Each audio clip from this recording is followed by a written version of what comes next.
Doctor صاحب آپ سے ہمارا اگلا سوال یہ ہے کہ صوفیانہ روایات میں سود سے بچنے کے لیے کون سے اقدامات تجویز کیے گئے ہیں؟ حضور علیہ الصلوۃ والسلام کا فرمان ہے کہ لا یرحمہ اللہ من لا یرحم الناس، اللہ اس پہ کبھی رحم نہیں کرے گا یا نہیں کرتا جو اللہ کی مخلوق پہ رحم نہیں کرتا۔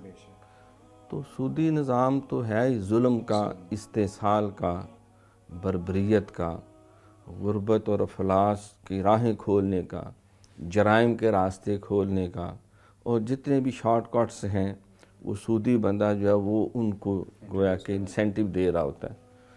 تو طریقت اور تصوف جو ہے اس کا تو اوڑھنا بچھونا جو ہے وہ خدمت خلق ہے۔ کرو مہربانی تو محل زمیں پر خدا مہرباں ہوگا عرش بری پر۔ تو اس میں قناعت کی تعلیم ہے، اس کے اندر جو ہے وہ اللہ رسول کی محبت کی تعلیم ہے، اس کے اندر جو ہے وہ مخلوق خدا کی خدمت اور بھلائی کی تعلیم ہے۔ تو اس کی بنیاد جو ہے وہ کہتے ہیں پہلے اپنی تجوری بھرو اور پھر کسی دوسرے کے لیے سوچو۔ تو یہ اصل میں ایک بیماری ہے، یہ جسم کی نہیں۔